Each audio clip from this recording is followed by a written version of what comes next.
नमस्कार साथियों, आप सभी का हमारे YouTube channel Vinay study can में स्वागत है।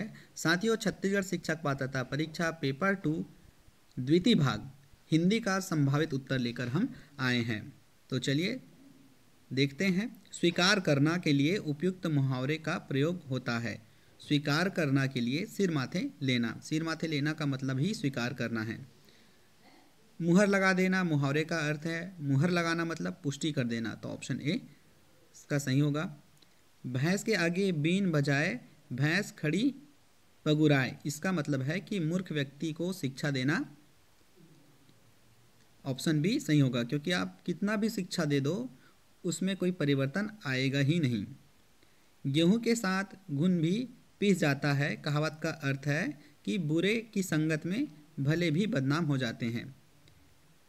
समास पद्धति किस भाषा की विशेषता है? तो ये संस्कृत भाषा की विशेषता है। गणना की दृष्टि से संज्ञाएं कितने प्रकार की होती है? गणना की दृष्टि से संज्ञाएं दो प्रकार की होती है, गणनी और अगणनी।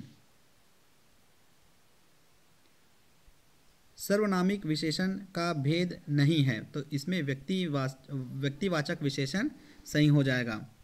किस वर्ग के सर्वनाम के मूल रूप एक वचन तथा बहुवचन में समान होते हैं? तो इसमें थोड़ा डाउट है।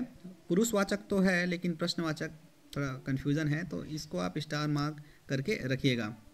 दो या दो से अधिक धातुओं से बनी हुई और नई अर्थ देने वाली क्रिया को संयुक्त क्रिया कहते हैं।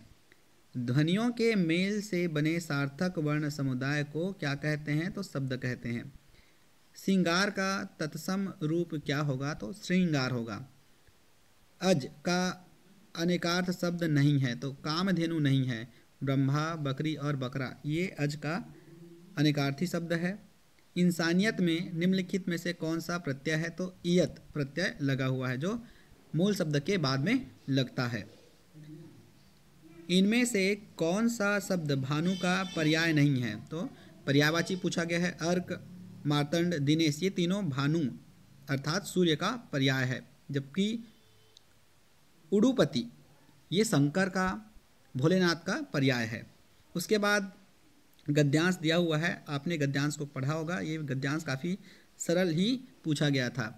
व्यक्ति का व्यवहार कैसा होना चाहिए? तो व्यक्ति का व्यवहार विनम्रतापूर्वक होना चाहिए। उद्देश्यों के उच्च आशय को प्रकट करने वाला होना चाहिए। विचार और निर्णय की स्वतंत्रता से दृढ़ होना चाहिए। तो उपरोक्त सभी डी इसका संयुक्त जवाब होगा। निम्नलिखित में से क्या सही नहीं है? तो आत्म संस्कार के लिए मानसिक स्वतंत्रता ये सही नहीं है, बाकी हो सकता है, या फिर उपरोक्त में से कोई नहीं ये भी हो सकता है, तो ये भी थोड़ा डाउटफुल है। अब व्यापम अपठित गद्यांश में कुछ भी आंसर ले लेता है, तो इस पर आप थोड़ा सा ध्यान न देवें, क्योंकि व्यापम अपने मन से डिसाइड करता है। जैसे पीएससी अपने मन से डिसाइड करता है, वैसे व्यापम भी अपने मन से डिसाइड कर लेता है।